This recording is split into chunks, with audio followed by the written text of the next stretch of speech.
last name for the record. My name is Dr. Ashley DeRosa. DeRosa is D-E capital R-O-S-A. What do you do for a living, Dr. DeRosa? Since 2002, I've been a professor at Midland State University, where I teach undergraduate and graduate courses in violence prevention and research. Now, in addition to teaching, I'm also the co-director of the Midland Center for Responsible Gun Policy and Legislation. What education do you have that allows you to hold these positions? Well, I have my master's in public health from Tufts University, as well as my PhD in health policy and management from Midland State University. How are you involved in today's case?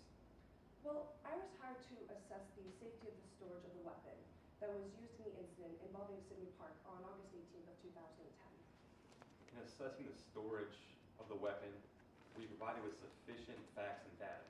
Yes, I was. What facts and data did you rely upon? I relied upon the affidavits of Danny Brooks, who was the park's babysitter, Mr. Andrew Park, as well as Haley Moran. I also was provided with a copy of the crime scene analysis provided to me by the crime scene investigator, Jules Sebastian, and I'm also familiar with several exhibits. In doing your analysis, did you use reliable principles and methods? Yes, I did. And were those principles and methods applied reliably to the facts and data used in your analysis? Yes, they were. How did you begin that analysis? Well, I began by reviewing all the documents I was provided with, from which I was able to identify errors that were made by the parks when it came to properly securing and storing their weapon. Now, how did the park store their weapon? They stored their weapon in a Gallucci combination safe, which was located in the master bedroom. And what was wrong with the way they stored it? Well, although the use of the Gallucci combination safe is highly commendable, it is important to note that a safe is only as strong as its combination, and that was where I identified the two errors that were made by the parks. What were these two errors the parks made? The first was the location of the combination to the safe, and the second was the park's decision to not move the location of the combination once they were aware that Sydney had knowledge of its whereabouts. I'd like to begin with the first area you noted, the location of the combination. Where was it in the park's home? The combination was stored in a filing cabinet, which was located in the guest bedroom / office area of the park's home. And why would you consider this an error? Well, there were several reasons. The first was that the drawer itself was located very low to the ground, making it easily accessible to children. Now also this filing drawer had no lock on it. And lastly, the guest bedroom door had no lock on it either, meaning that anyone could enter or exit the room at all times. What steps could the parks have taken to properly secure their firearm or the combination? Well, there were two simple approaches that the parks could have followed. The first is to have a combination that is memorized. Now, this guarantees that no one but the intended parties have access to the combination. Objection. Relevance, Your Honor. May it be heard? You may. Now, the fact of the matter that has already been established in today's case is that Jesse and Sydney did not, in fact, guess the combination. And currently, Dr. Rosa is testifying about whether or not Mr. Park should have memorized the combination and not instead of stored it. In order for us to prove negligence, we have to show that there was a consequence of any actions that Mr. Parker or Mr. Rand did or did not take.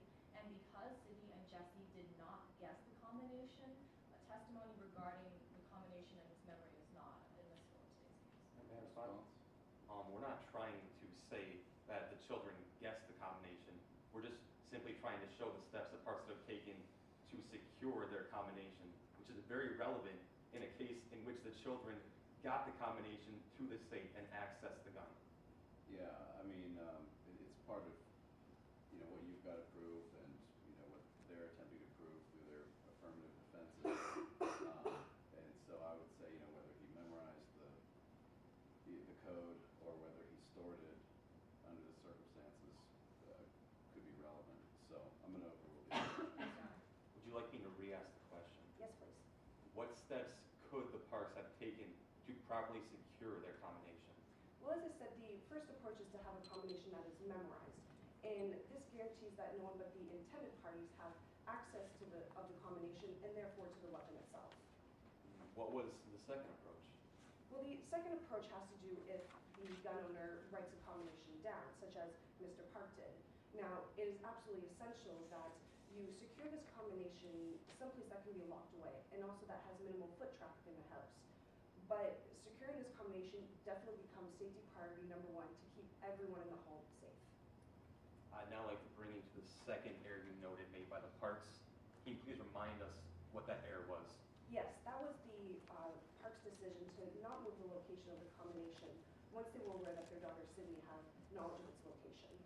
Based on the evidence you reviewed, was there any indication that Sydney did in fact have knowledge of where the combination was?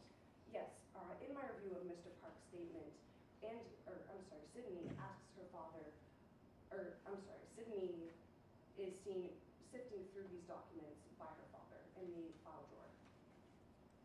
Was there any evidence that indicated that Sydney had knowledge of the gun in the Parks home? Yes, once again, through my analysis of Mr. Park's statement, Sydney asks her father where the gun is located in the house, thereby indicating her knowledge that there is a weapon in the home. And on what day did this occur? This was the day before the incident on August 17th, 2010. To your knowledge, after Sydney expressed awareness of the location of the combination, did the Parks take any steps to secure that combination? No, as per the documents I reviewed, on August 18th of 2010, the combination was still located in the unlocked drawer in the unlocked guest bedroom. And once Sydney expressed interest in the gun, did the Parks take any steps to move or properly secure their gun? Once again, I found no evidence. Dr. Rosa, were you able to come to a conclusion in today's case? Yes, I was. What was that conclusion? Well, since it was the Parks gun and it was stored in the Parks home, it was therefore the Parks' responsibility to properly secure this combination. It is my conclusion that the Parks made it possible for an accident to occur in their home due to the improper way they stored their combination.